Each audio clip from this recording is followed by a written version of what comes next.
welcome to the Two Steps Back podcast with me, your host, Dave Christie. This podcast is going to challenge you. This podcast is for small businesses looking to grow, looking to drive, and looking to share information and learn new things. Each week, we're going to learn a new topic. We're going to talk on a new subject, and it's going to come directly from business out there today. We're going to share that advice together. So if you're sitting comfortably, let's change that. Let's talk customers. We all have them. We all need them. But it's not as easy as just walking out and finding them. It's not as easy as just putting a post out and people coming to you. There's a lot of work and understanding that goes into finding customers. So in this week's podcast, we're going to delve a little bit into what that looks like, how we can set ourselves up for a little bit more success, and how we can engage at a deeper level for customers to understand who we truly are and how we can really put them at the center of everything we do.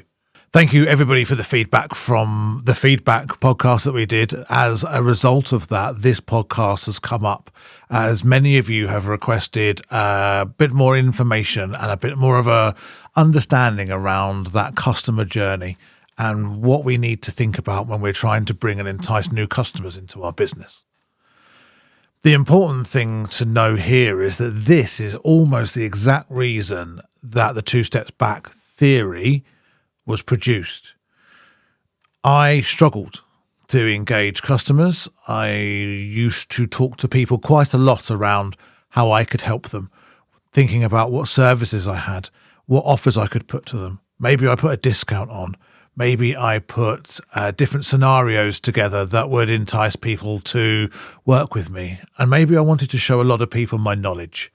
I used to start a lot of meetings explaining my history, explaining my background, and trying to justify how and why somebody should use me. And then somebody heard me doing this. I was recording this as part of my master's degree in coaching and mentoring. And I spoke about this in what we call the setting the boundaries phase, the beginning phase, the contracting phase of a coaching relationship. That first session where we discuss what people are looking for, how we can help, and what the boundaries are and what the do's and don'ts of what is coaching, what isn't coaching, what's mentoring, etc. as well. And this was a recorded session, and I got feedback from my supervisor. As a coach, I have supervision on a monthly basis to ask for additional help and support to work through questions that I might have, things that have come up in sessions, and to get that difference of opinion.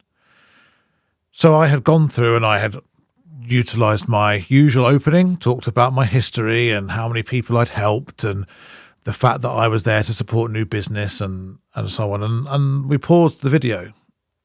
And I'd looked at it and thought, well, that seems okay. I might have gone through it a little quickly. But the question came back as to, so what?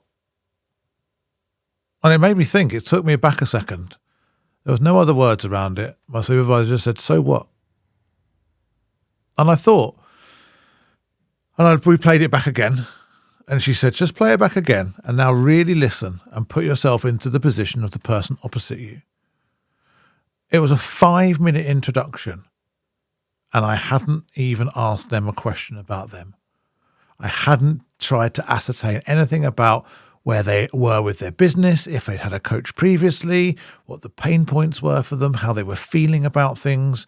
I was just spent that time telling them how I could help them, how I had helped others, the qualifications I had, the experience I had.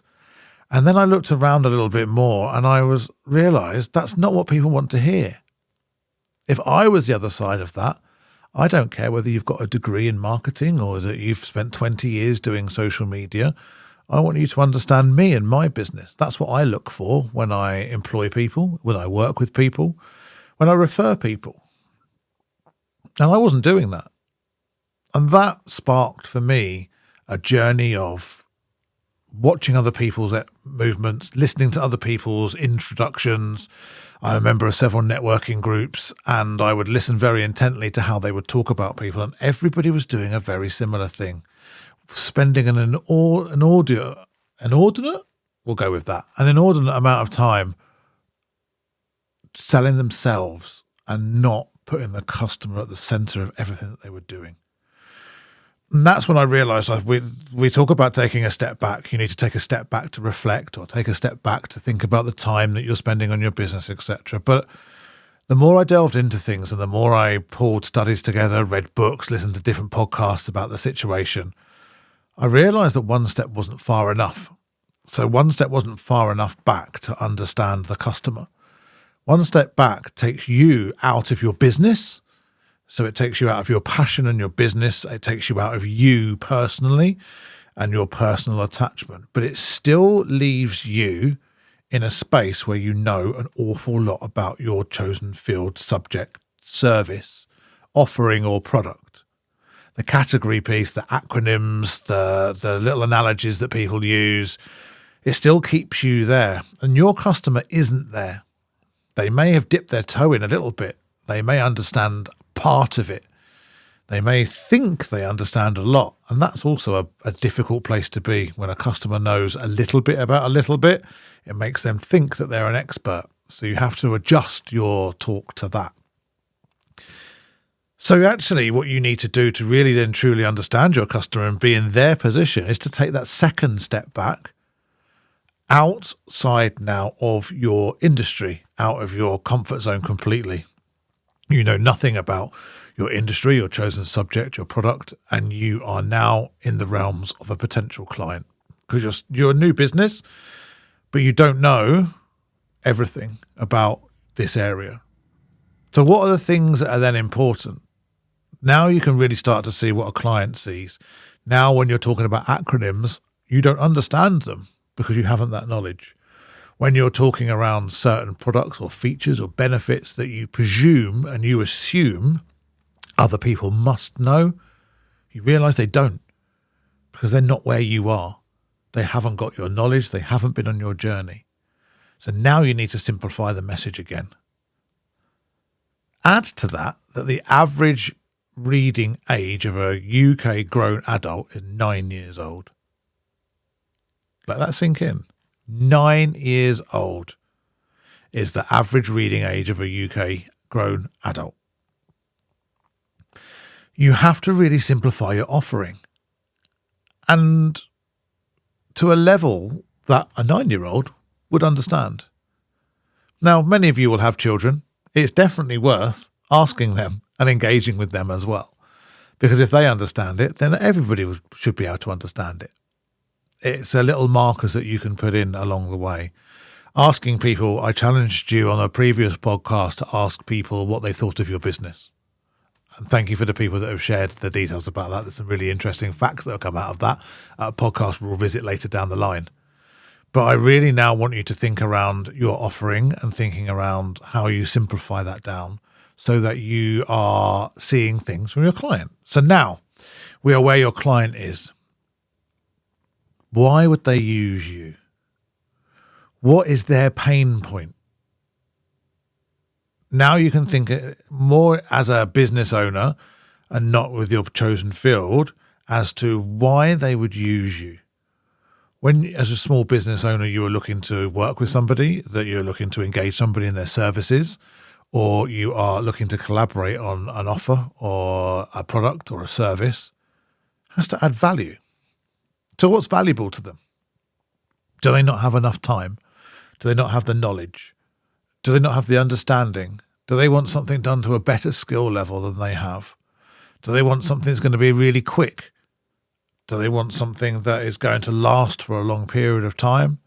Or do they want to learn themselves along the way? All of these questions need answering, because without that knowledge, how can you put something to them that they understand? This is where a lot of ghosting happens. This is where a lot of unanswered emails happen, because we assume people are somewhere at that sell point where they're ready to engage with you, and they're not. We don't go back and check for understanding. So when you're talking and engaging with people, number one, ask questions. The first port of call is to be a sponge. At that, what I said called that contracting phase, or that initial first discovery call, this isn't a place for you to sell. This is not a place for you to be telling people around what you do. This is a place for you to show understanding about what they do. So search on social media and find a little bit about them and their business, check out their website, understand what their offer is and where there may be issues. Look at their LinkedIn, maybe find out what they're up to, where they've been, what they're doing, and then ask questions. Think about the questions that you need to ask to get answers that will help you tailor something to your subject, to that client, to that customer that's going to be beneficial to them. And I don't mean sell them something that they don't need, because that's also something that some people tend to do. They will sell anything to anybody. And that is not ethically right and something I totally disagree with.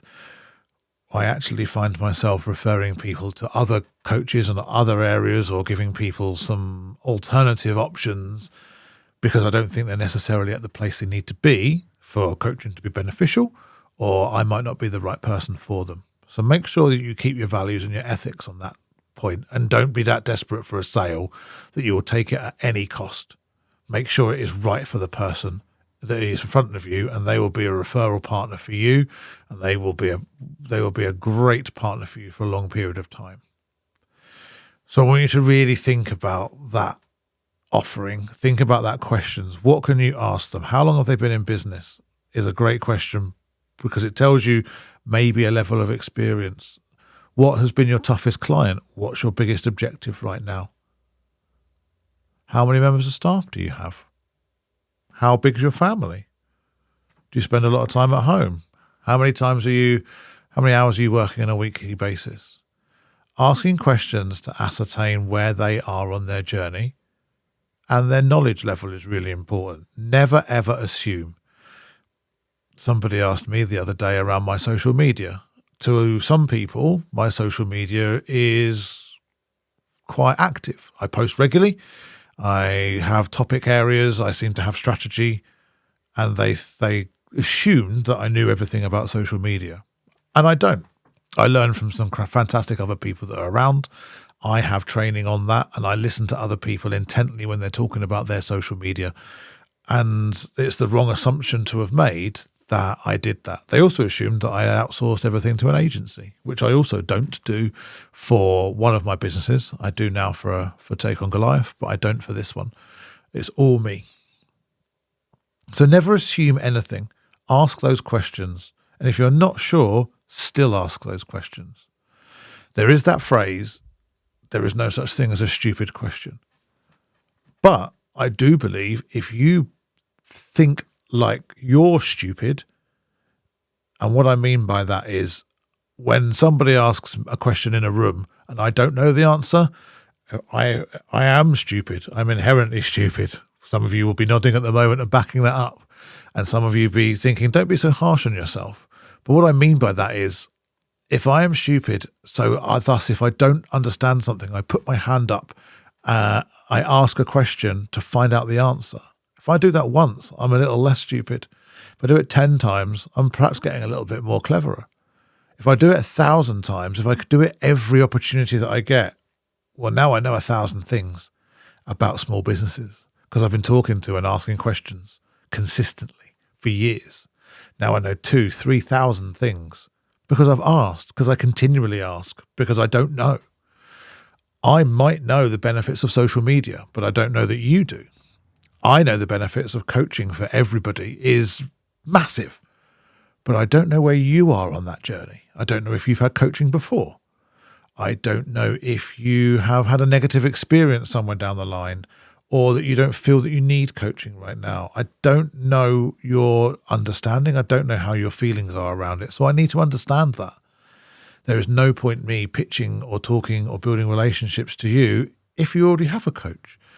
If you've no interest in working together at all, of course, it's still somebody in the network. But I need to ask those questions. The biggest one normally is, who's the decision maker? So many questions. So in that discovery sessions, in those contracting phases at the beginning of conversations and relationships, 80% of the time should be asking questions and listening. And really listening. Not to the things that you want to hear, not to the prejudged things that said, oh, if they say this, I'll say that. Or if they say they haven't got this experience or they have got that, I'll repeat with this. Being truly present and listening. because now you're understanding your customer. And it doesn't necessarily have to be somebody that you're going to do business with. When you start to listen to businesses that are around you, if you're targeting, example, micro and small businesses, well, let's say you go to a chamber event, a local networking event that you go to. Those rooms are full of micro, small businesses.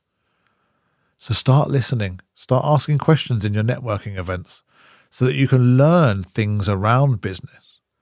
Because if you go to the room and 10 people are struggling because they're finding the cost of living more difficult, then there's probably a good idea there that actually more businesses are, and this is something that a lot of people are dealing with. So that when you are pitching or you're talking to a client or a customer and you can share that information, they can resonate with you because they can see that you understand the sector that you're working within and you can resonate to them. It is tough at the moment. Yeah, you're right. I have the same problem. So you're showing an understanding of them. You're bringing them into the conversation, which is vitally important. So when you're asking questions, never ask just questions for the sake of it. Always be thinking around how you're grabbing that knowledge and using it for good. And I want to utilize that as the challenge for this week's podcast. I want you to think about the questions that you're asking at a networking event. And I want you to think about how they might relate into how you would approach a customer. What information would be vital or interesting for you to know so that when you talk to another similar business, you could share that information and show that you are knowledgeable about them and their business and some of the hurdles that they're suffering with at the moment. Maybe that is around funding that's out there at the moment. Maybe it's around finding good quality staff. Maybe it's around having to work a little bit more hours. It could potentially be that you're not getting emails responded to as you used to. Open rates of emails have plummeted a lot recently, and actually sharing that information with people resonates. Yeah, I'm seeing the same thing. Now you're building relationships. Now you can delve further. So what are you doing about that? How have you changed your email marketing? Do you still do email marketing? Have you stopped? What tricks are you using? I'm using this trick. Have you thought about that?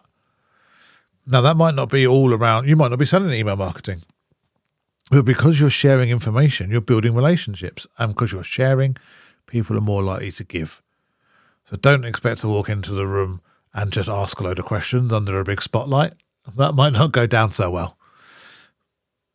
But actually think around sharing information with other people to show knowledge and understanding of being a small business owner, to open up further conversations.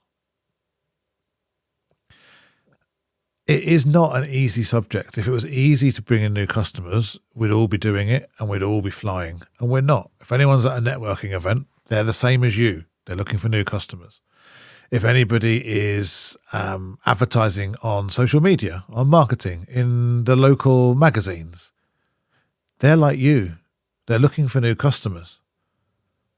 But maybe if they're looking for new customers in these magazines and at these networking events, we sometimes don't feel that we can approach them or ask them or start building relationships with them because you feel very isolated and very alone.